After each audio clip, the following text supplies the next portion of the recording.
Olá, eu sou Rafael Bittencourt e esse é o podcast Histórias da Floresta e eu com isso que tem como objetivo debater a questão ambiental, as florestas e essa relação com nós, seres humanos.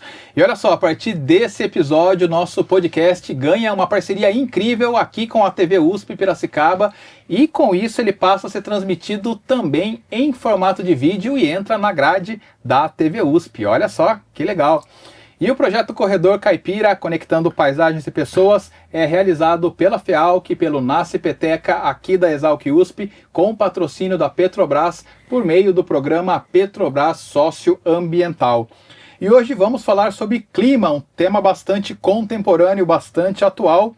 E o nosso tema é combatendo as mudanças climáticas no município. Para falar sobre isso, eu recebo aqui nos estúdios da TV USP Piracicaba o Leonardo Reise, ou Léo Reise, como é mais chamado, ele que é presidente da Conclima, a Comissão Municipal de Mudanças Climáticas, e também com o Girley Cunha, engenheiro florestal e consultor florestal do projeto Corredor Caipira. Léo, obrigado pela sua presença, é um prazer recebê-lo aqui no nosso podcast. Obrigado, Rafa, um prazer a gente estar aqui falar um pouquinho de clima, vai ser legal a conversa nossa. Legal, Girley, muito bem-vindo mais uma vez, você que é nosso sócio aqui já, de todas as comunicações. Muito obrigado, Rafael, obrigado pelo convite e especialmente por esse convite de hoje, para falar um pouco sobre clima, ao lado do Léo Reise aqui, que tem um papel tão importante aqui no nosso município. Legal. Para começar, Léo, falar um pouquinho da Conclima para o amigo que está acompanhando, que está ouvindo, que está assistindo, o que é a Conclima e como ela surgiu? Legal. A Conclima é uma comissão aqui em Piracicaba, né, a Comissão Municipal de Mudanças Climáticas. Ela já está prevista em lei desde 2014, mais ou menos, mas só saiu do papel mesmo de lá para 2019, 2020, com um projeto que começou lá no Imaflora e com o Pira no Clima. E a partir disso surgiu realmente, efetivamente, a Conclima, né? Então a comissão ela é formada tanto pela parte de sociedade civil quanto a parte de poder público. A maioria é sociedade civil, nós aqui, por exemplo, somos sociedade civil. E a ideia da Conclima é justamente trazer o debate de mudanças climáticas para a cidade de Piracicaba, né, para a nossa realidade aqui. Enfim, construir ações e trabalhos que a gente consiga andar com a mudança climática aqui em Piracicaba, porque é um problema que a gente tem global, mas que reflete aqui no local, né? Então, quando a gente fala de mudanças climáticas, beleza, tem a imagem clássica do urso polar nas calotas polares ali derretendo. A geleira derretendo lá no Ártico, né? Mas a realidade aqui nossa é bem diferente dessa. A gente não tem geleira, não tem neve aqui em Piracicaba, né? A gente vai ter outras consequências quando a gente fala de mudanças climáticas em Piracicaba, no interior de São Paulo. Né? Legal, vamos falar bastante das consequências, mas, Girley, primeiramente eu queria ouvir de você a importância. O Corredor Caipira participa da comissão, você é um representante do Corredor Caipira na comissão. Como você vê a importância e qual é a importância do Corredor Caipira estar inserido nessa discussão, estar inserido nos debates e fazer parte da Conclima? Boa pergunta. Primeiro é importante esclarecer que o Corredor Caipira ele faz parte da Conclima na qualidade de convidado. Assim como toda reunião da Conclima, que é uma reunião ordinária, que ocorre mensalmente, há uma quantidade grande de pessoas que aparecem lá representando instituições na forma de convidados. E também tem aquelas pessoas que representam oficialmente, que têm assentos, digamos assim, né? E esses assentos, eles têm direito a voto e têm um poder maior. Nós, como na qualidade de convidados, podemos expressar nossas opiniões, falar, contribuir efetivamente com várias, na verdade, atividades da Conclima, mas é voluntário, e isso é importante esclarecer. E a importância do Corredor Caipira estar nesse fórum, digamos assim, que é um fórum, né, a comissão, porque a pauta da Conclima, a pauta climática, de mudanças climáticas, tem muito a ver com a pauta do Corredor Caipira, do projeto Corredor Caipira. Então, há uma série de interfaces entre o Corredor Caipira e a Conclima. Então, nós definimos lá atrás participar e estamos assíduos nessa participação aí, justamente para contribuir que a minuta seja levada para a Câmara de Vereadores, se transforme em lei e que Piracicaba tenha planos. Plano de mitigação e plano de adaptação a essas mudanças climáticas. Tem uma sinergia boa, né? O Corredor Caipira com a Conclima como um todo, né? Compõe os trabalhos ali, tá envolvido na questão socioambiental e nos cuidados, né? O Girley falou, Léo, da questão da minuta da política municipal das mudanças climáticas que foi desenvolvida aí no âmbito da Conclima. Sim. O que é esse documento? Qual o objetivo dele? Legal. Tô até com ele impresso aqui, se eu precisar consultar alguma coisa. Tem a colinha pronta aí? Tô com a colinha aqui. Mas, basicamente, a minuta é uma minuta, né? Não é uma política, porque ainda não é oficialmente uma política, mas a minuta da política foi algo construído dentro da Conclima. Já tem 3, 4 anos que a gente tem essa minuta, a primeira versão dela, foi construída por várias mãos, né, em um âmbito coletivo mesmo. Como o Girley falou, a Conclima é um espaço bem fórum mesmo, então é um espaço bem de conversa e com vários atores diferentes, representando várias organizações diferentes. E a gente construiu lá atrás essa política, essa minuta. E a ideia da minuta é que ela seja a base de Piracicaba para a gente falar de mudanças climáticas. Então, essa política a ideia é que ela que a gente crie planos de ação em cima dessa política e ela vai ser meio que o fundamento mesmo de Piracicaba quando a gente fala de mudanças climáticas. Então, aqui a gente tem definições, aqui a gente tem objetivos, aqui a gente tem princípios do que tem que ser feito para combater as mudanças climáticas, né? Porque quando a gente fala de mudança climática, a gente não está falando só necessariamente de algo ambiental. É algo que é extremamente transversal com várias áreas. Então, vai pegar a questão social, vai pegar a questão econômica, vai pegar a questão ambiental. E por ser algo tão transversal assim, como que a gente atua para resolver, né? Não é algo que está relacionado, por exemplo, só à Secretaria de Meio Ambiente. Não é uma função da Secretaria de Meio Ambiente resolver. A gente está falando muitas vezes de questões de eventos mais extremos que vão afetar populações mais afastadas, populações em situações mais vulneráveis. Uhum. Então, envolvem vários atores quando a gente fala de mudança climática. E a ideia da política é ser a base para isso, para que a partir dessa política a gente construa planos de ação. E aí podem ser vários, né? Igual o Girley falou, um plano de ação para adaptação da cidade para o que já está mudando no clima, planos de ação para mitigar e, por exemplo, reduzir a emissão de gases de efeito estufa, reduzir esses gases poluentes, por exemplo. Então, a política prevê a criação de planos de ação, que daí vão ser revisados a cada tantos anos e renovados, para a gente combater as mudanças climáticas. Essa que é a ideia da política, basicamente.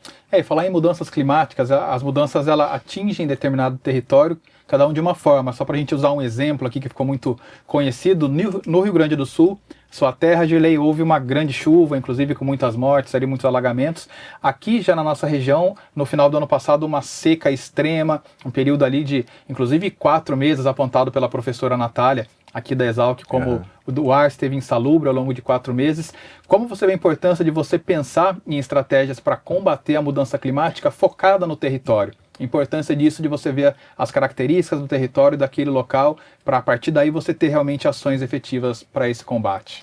É importante, né? A dimensão espacial é muito relevante, né? Porque ela reflete também a dimensão social, socioambiental, digamos assim, né? Vou dar um exemplo aqui para você aqui em Piracicaba, quando a gente pensa no município. O município de Piracicaba é um município com 400 e poucas mil pessoas. 420 mil, se não me engano, segundo o último censo. Com um território de 1.300 km², quando a gente pega a zona rural e zona urbana.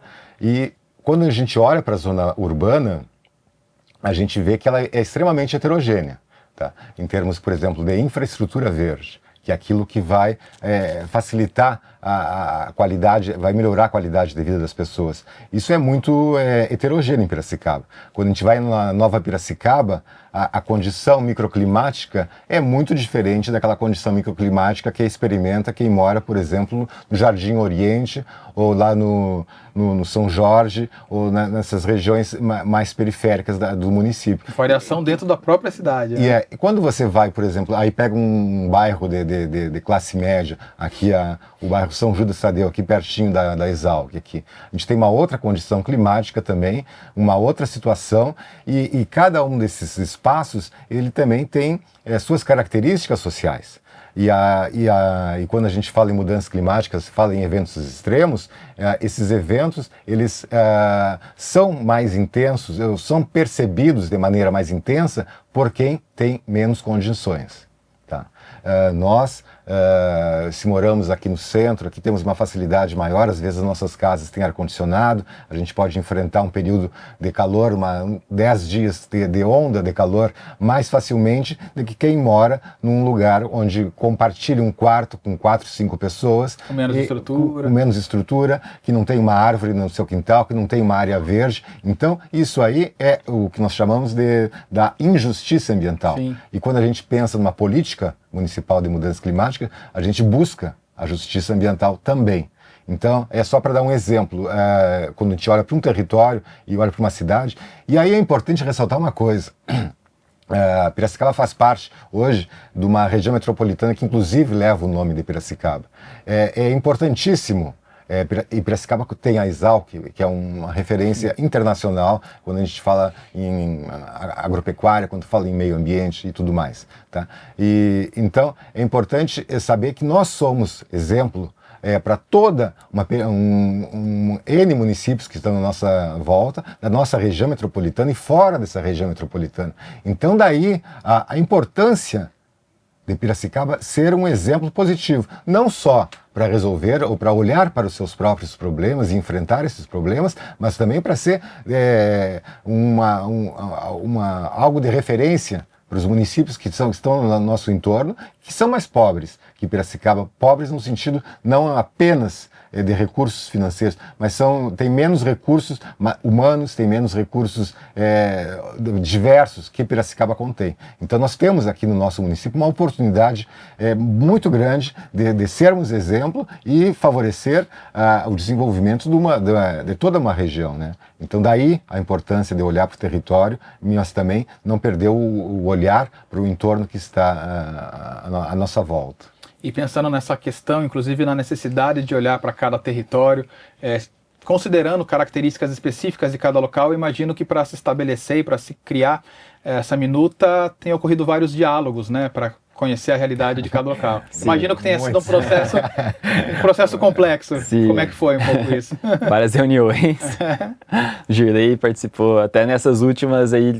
Participou mais do que eu nas reuniões, porque a gente fez uma revisão da política agora no começo desse ano, né? Como já está criado há alguns anos, a gente pensou em dar uma revisada, principalmente em termos, atualizar algumas coisas. Quando foi criado mesmo, Léo? Foi criado lá em 2021. 2021, tem 3, 4 anos aí. E aí aqui a gente deu uma repaginada, mais em alguns termos mesmo, algumas definições, porque a gente já percebeu que tinham coisas que não se encaixavam tão bem. A atualização é necessária, algumas atualizaçõezinhas, porque pra gente agora, porque é isso, a gente já tá com ela pronta há algum tempo, tentando transitar na parte do executivo, né, com a parte da prefeitura. Não conseguimos nos últimos anos, né, então a gente pensou em atualizar, agora com a troca de gestão, pra gente tentar uma nova conversa com o novo prefeito, justamente para passar essa nova minuta, né? Essa nova política. Legal. E como é que foi um pouquinho esses diálogos, Girley? Você que acompanhou bastante. O diálogo, na verdade, foi muito rico, né? Porque participou um grupo relativamente grande de pessoas e a gente estudou, né? Todos do que fazem, não só o pessoal da mesa do Conclima, mas todo mundo estudou, né? E aí foi um ambiente de aprendizado, então. Tinha vários documentos de base. Vários documentos de base, porque a política nacional e a política estadual de mudanças climáticas, ela data de 2009. Em Piracicaba a gente está em 2025, já passaram 16 anos, se não estou errando a conta, e não temos a nossa política ainda. O Estado já tem a sua política estadual, o plano estadual de ação climática. Tá? E aí esse é um documento, então são dois documentos, uma política que falta e um plano de ação aqui para o nosso município. E isso é importante porque esses planos eles têm que conversarem entre si. O plano municipal tem que conversar com o plano estadual, que já existe, que é de 2022. A cidade está inserida dentro do Estado, tem que ter uma convergência com o plano estadual, tem convergência. E tem coisas muito interessantes, principalmente no plano estadual, que ele é mais recente, de 2022, assim, que cabe muito bem para Piracicaba, que a gente já pode aproveitar muita coisa do que tem em cima do plano estadual, com os direcionamentos que já foram dados lá. Inclusive no plano estadual, quando trata de agropecuária e mudança do uso da terra, quem escreveu esse plano é aqui da Exalc. São professores daqui da Exalc aqui. Então a gente tem uns alinhamentos, tem umas diretrizes muito importantes que já foram estabelecidas, que nós devemos não só vamos fazer igual, não é o fazer igual, é caminhar no mesmo sentido. E isso que é importante. E só podemos caminhar no mesmo sentido quando tivermos uma política. E quando tivermos uma política que estabeleça, os planos serão esses e começarão a ser feitos aqui e efetivaremos a execução desses planos. E aí você pensa, mas eu estou pensando só em plano, mas o que é um tal de um plano de ação climática, na verdade? Na verdade, uma coisa que não é palpável, parece uma coisa que não é palpável. Mas quando você fala de um plano de ação climática, todas as políticas do município, a gente está falando na esfera municipal aqui, elas devem olhar para esse plano para você não fazer coisa que seja deletéria em termos de mudança climática. Você caminha alinhado. Você pode ter um plano de desenvolvimento municipal, você pode ter um plano ambiental para Piracicaba, você pode ter um plano, como a gente está elaborando também com o Corredor Caipira, junto com a Secretaria de Agricultura aqui de Piracicaba, aqui junto com um grupo bem heterogêneo e grande também, o Plano Municipal de Mata Atlântica e Cerrado, aqui para Piracicaba.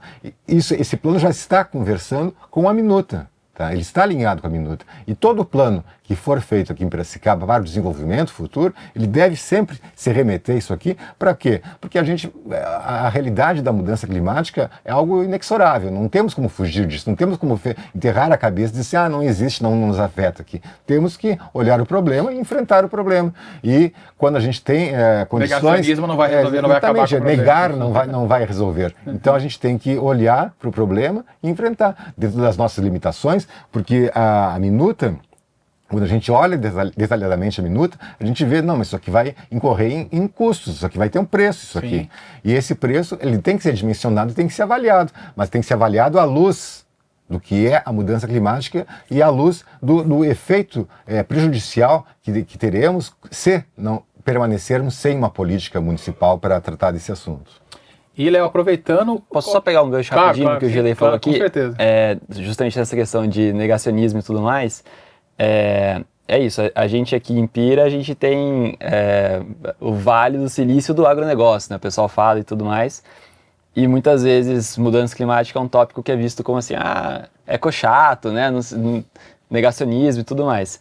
Mas assim, é uma realidade que a gente já sente, né? Porque qual que é a consequência das mudanças climáticas? A gente tem uma frequência maior de eventos extremos acontecendo nas regiões. Isso então, é inegável, a gente está vendo e sentindo na pele. Exato. Frequentemente. No sul, um dos eventos extremos que ficam mais comuns são, por exemplo, essas chuvas mais intensas que, né, você pega, tinha já estudos falando que ia aumentar e acabou acontecendo. Aqui em Pira a gente tem justamente ondas de calor mais intensas, períodos de seca mais longos e chuvas em períodos mais curtos e mais fortes. São essas enxurradas que dão de menos de um dia, né, destrói a cidade e aí não chove depois por 30 dias. Uhum. Então, a consequência das mudanças climáticas são os eventos mais extremos. E eventos mais extremos estão diretamente relacionados com o agro. Então, assim, a gente aqui no polo do agro não está falando de mudanças climáticas, não tem uma política de mudanças climáticas, é bem crítico, né? É justamente por que o café está caro agora, né? O café está caro agora simplesmente por causa de mudança climática. O café está caro porque a produção de café foi afetada ano passado, não teve a colheita não foi feita o tanto de colheita que estava esperando, aí economia, né, aí aumenta o preço, tem menor suprimento, aumenta o custo do café e fica o café mais caro para todo mundo, arroz. Então, assim, mudança climática está diretamente relacionada com o agro, que é isso, a gente está no polo aqui, né, no polo do agronegócio. E a gente não ter uma política de mudanças climáticas aqui em Pira é bem crítico nesse sentido, né? Não faz sentido a gente ser o polo do agro e a gente não está falando de mudanças climáticas, né? Com certeza. E, Léo, qual que é agora o percurso dessa minuta? Qual que é o caminho que vocês querem percorrer para que ela seja transformada efetivamente numa lei e aí sim ser feitos trabalhos efetivos aí de mitigação e combate? Agora é conseguir tramitar essa política e transformar em lei, né? Então a gente agora quer ter uma conversa com os secretários, né, envolvidos nessa... Secretários municipais. Secretários da cidade aqui, que agora mudou um pouco a terminologia das secretarias, sim, né? Sim. Mas os secretários, conseguir chegar com o prefeito para a gente poder apresentar a política, a minuta da política, e eventualmente, né, ele aceitar que passe que construa realmente, que essa minuta realmente vire uma política. Com isso, já vai ser um grande ganho para Piracicaba, mas aí o próximo passo é, a partir disso, igual o Gelei falou, a gente construir planos em cima disso. Então, a política em si só é um papel que está aprovado pelo executivo, beleza. Aí o próximo passo é a gente ter realmente planos de ação, que é, beleza, o que Piracicaba vai fazer nos próximos 4 anos referente a isso? Como Piracicaba vai enfrentar chuvas mais intensas em períodos mais curtos? Como que Piracicaba vai enfrentar ondas de calor cada vez mais longas, ondas de seca cada vez mais longas? Aí que é onde chega realmente o que a gente quer, né? Que é tirar do papel e transformar no prático. E precisa tramitar também no legislativo, né? Depois passa pelo legislativo. Para que seja efetivamente transformado também em lei municipal. Isso. Gelei, um dos objetivos do Corredor Caipira é trabalhar com reflorestamento, criação de corredores ecológicos. Qual a importância do reflorestamento, do plantio de espécies no combate às mudanças climáticas? Existe essa relação direta, né? Sim, existe uma relação muito estreita, na verdade, né? Quando a gente fala, 2 coisas a gente tem que pensar em termos de efeito estufa, digamos assim. Efeito estufa é aquele efeito que causa o aquecimento global que a gente está verificando já há vários anos, né? E isso aí tem estudos comprovando isso aí. Uma é você reduzir a emissão de gases de efeito estufa. E aí isso aí tem uma série, aqui em Piracicaba a gente tem uma emissão muito grande de gases de efeito estufa e isso pode ser reduzido.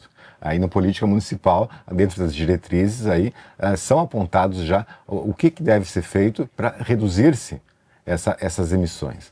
Isso é uma coisa. Outra coisa é você reduzir a quantidade de CO2 que existe na atmosfera.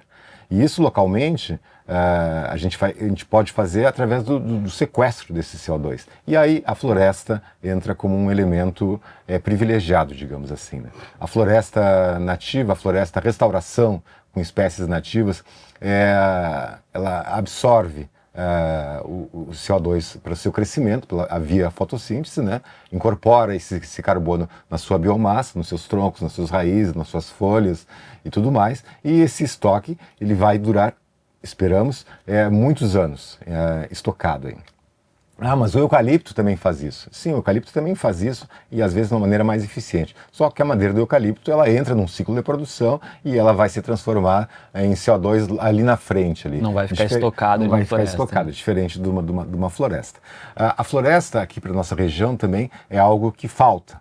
É um elemento que historicamente foi eliminado da nossa paisagem e onde nós tínhamos aqui quase 100% de floresta aqui em Piracicaba, hoje nós temos menos de 10%. Aí varia conforme a fonte, varia de 9 a 12, conforme o que você inclui no que é chamado que elementos floresta. Você inclui. Exatamente. Tá. E essa floresta é onde está a nossa biodiversidade.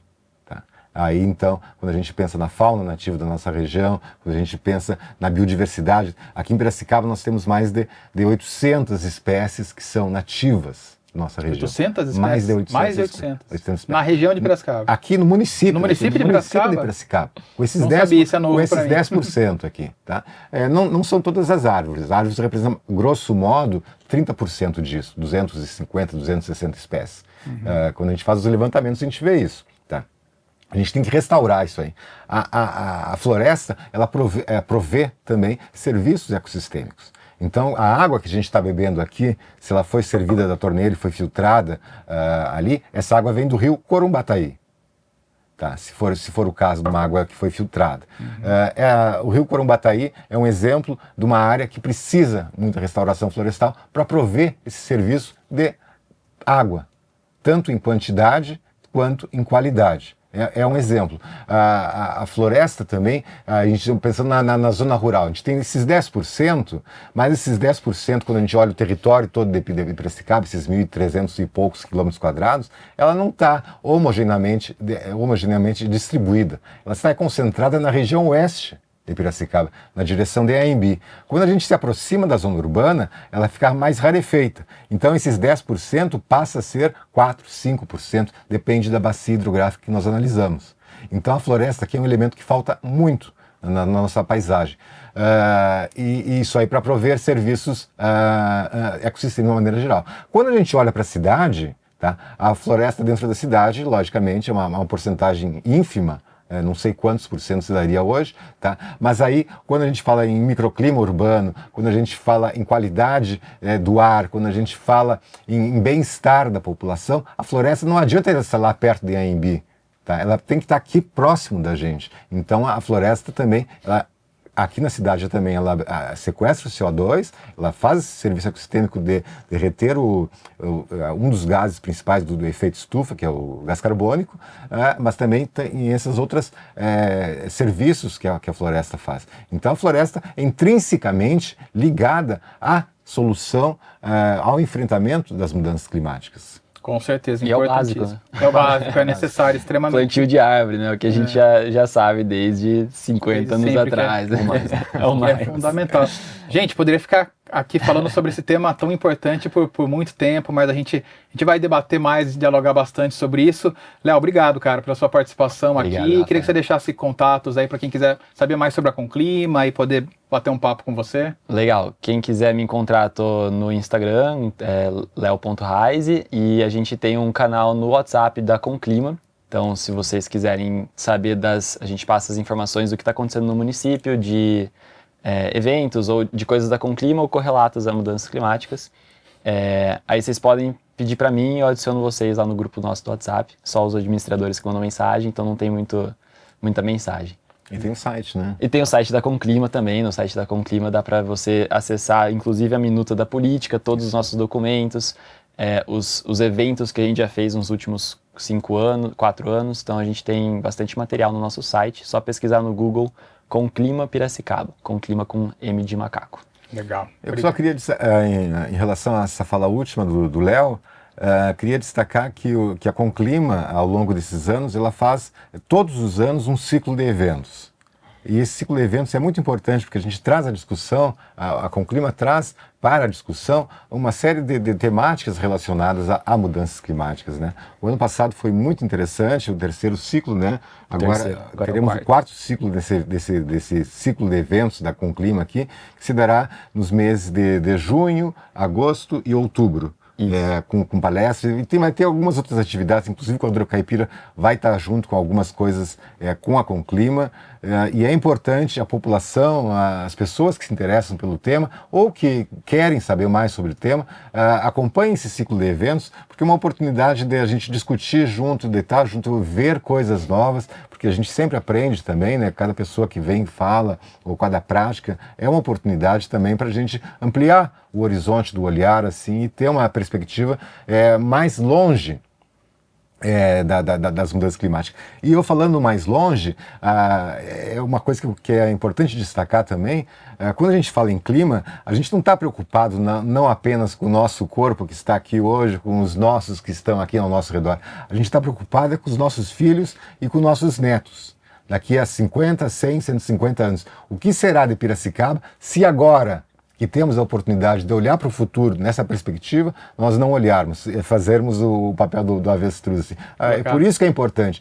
Quando se fala na Convenção da Biodiversidade, ou no protocolo de Kyoto, lá atrás, sempre remete ao futuro, às gerações futuras. E isso não é algo assim que parece distante, mas não, são os nossos filhos e nossos netos. E o que deixaremos para eles? Quais as ações que hoje tomaremos para que eles consigam sobreviver com uma qualidade no mínimo igual àquela que nós temos hoje. Perfeito. Obrigado, Gilei. Obrigado pela participação aqui hoje. Obrigado você, Rafael. Obrigado pelo convite. Obrigado a toda essa estrutura que vocês proporcionaram para a gente aqui. É um prazer estar aqui. E ao lado do Léo.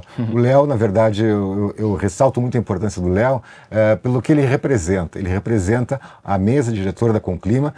São pessoas que fazem um trabalho voluntário há vários anos, se dedicam com a máxima qualidade e competência. Então, para mim é um prazer e uma honra estar ao lado dele aqui nessa oportunidade. Eu que agradeço, estar do lado do Jurei e de você aqui, pra gente poder falar um pouquinho. Foi bem bom, viu?